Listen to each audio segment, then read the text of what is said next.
عن ابی ہریرہ رضی اللہ تعالی عنہ قال، حضرت ابو ہریرہ رضی اللہ تعالی عنہ سے روایت ہے، قال رسول اللہ صلی اللہ علیہ وسلم،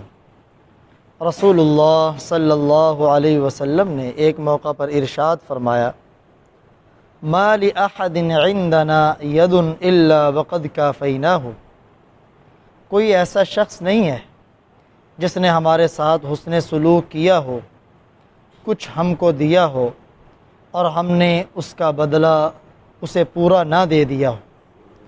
ما خلا ابا بکر، سوائے ابو بکر کے رضی اللہ تعالی، فإن له عندنا یدا یکافیہ اللہ بہا یوم القیامہ، انہوں نے ہمارے ساتھ جو حسن سلوک کیا ہے اس کی مکافات اور بدلہ اللہ ہی قیامت کے دن دیں گے۔ وما نفعنی مال احد قط،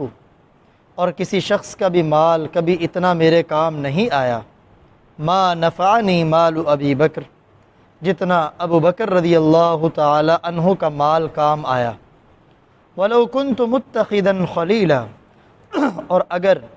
میں اپنے دوستوں میں سے کسی کو خلیل یعنی جانی دوست بناتا، لاتخذت ابا بکر خلیلا، تو ابو بکر رضی اللہ تعالی عنہ کو بناتا۔ الا وان صاحبکم خلیل اللہ، اور معلوم ہونا چاہیے کہ بس میں اللہ کا خلیل ہوں، میرا حقیقی دوست اور محبوب بس اللہ ہے۔ رواہ الترمذی، یہ روایت جامع ترمذی کے اندر موجود ہے۔ اس روایت میں آپ صلی اللہ علیہ وآلہ وسلم نے سیدنا ابو بکر صدیق رضی اللہ تعالی عنہ کی تعریف اور ان کی شان اور منقبت کو بیان فرمایا۔ سب سے پہلی بات یہ فرمائی کہ دنیا میں جس نے بھی ہم پر احسان کیا یا کچھ دیا، اس کا بدلہ ہم نے دنیا میں ہی اسے دے دیا، لیکن ایک ابو بکر رضی اللہ تعالی عنہ ایسے ہیں کہ جس نے میرے اوپر اتنے احسان کیے کہ میں ان احسانوں کا بدلہ پورا اسے دنیا میں نہیں دے سکا، اس کے احسانوں کا پورا بدلہ قیامت میں اللہ انہیں دیں گے۔ سبحان اللہ۔ سیدنا ابو بکر صدیق رضی اللہ تعالی عنہ جب انہوں نے اسلام قبول کیا تو ان کے پاس 40,000 درہم تھے، وہ سب اللہ کے پاک پیغمبر صلی اللہ علیہ وسلم کی مرضی کے مطابق دین کی خدمت میں خرچ کر دیے۔ 7 ایسے غلاموں کو خرید کر آزاد کیا جنہوں نے اسلام قبول کر لیا تھا، اور ان کے کافر اور مشرک آقا صرف اور صرف اسلام قبول کرنے کی وجہ سے ان کو ستاتے تھے، ان پر مظالم کے پہاڑ توڑتے تھے۔ حضرت بلال رضی اللہ تعالی عنہ بھی انہی میں سے۔ تو آپ صلی اللہ علیہ وسلم کی خدمت میں حاضر ہو کر ابو بکر صدیق رضی اللہ تعالی عنہ نے عرض کیا، یا رسول اللہ، میں اور میرا سارا مال گویا کہ آپ کی ملکیت ہے، جس طرح آپ چاہیں استعمال فرما لیں۔ چنانچہ آپ صلی اللہ علیہ وسلم ایسا ہی کرتے تھے۔ آپ صلی اللہ علیہ وسلم نے مرض الوفات میں اپنے آخری خطبہ میں بھی سیدنا ابو بکر کی اس خصوصیت اور امتیاز کا ذکر فرمایا۔ تو سیدنا ابو بکر صدیق رضی اللہ تعالی عنہ نے 40,000 درہم کو آپ کے قدموں پہ قربان کر دیا۔ اس لیے آپ فرما رہے ہیں، جتنا مجھے صدیق اکبر کے مال نے فائدہ دیا، اتنا کسی اور کے مال نے فائدہ نہیں دیا۔ اور پھر آپ نے ایک عجیب جملہ ارشاد فرمایا،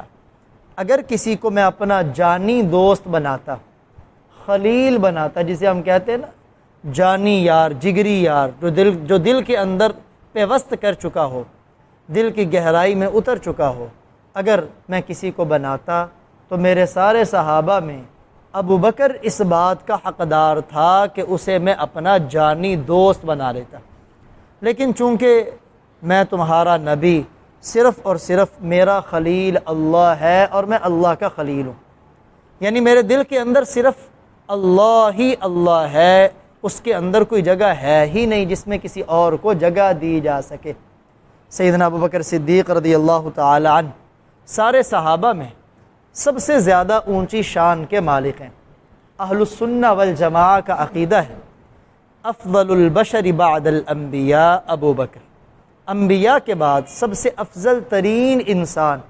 اللہ کی مخلوق میں وہ ابو بکر رضی اللہ تعالی عنہ۔ ابھی یہ جو ناموس صحابہ و اہل بیت اور امہات المؤمنین کا قانون اسمبلی اور سینٹ سے پاس ہوا ہے، اس کے اندر مطالبہ کیا ہے کہ پیارے نبی کے اصحاب، آپ کے اہل بیت اور ازواج مطہرات، ان کی عزت محفوظ ہونی چاہیے۔ دیکھیں معاشرے میں بسنے والا ہر انسان، جتنے بھی ہم یہاں بیٹھے ہوئے ہیں، کیا ہم میں سے ہر ایک کی خواہش نہیں کہ معاشرے میں اس کی عزت محفوظ ہو؟ بولیں بھی ہر ایک کی خواہش ہے کہ نہیں؟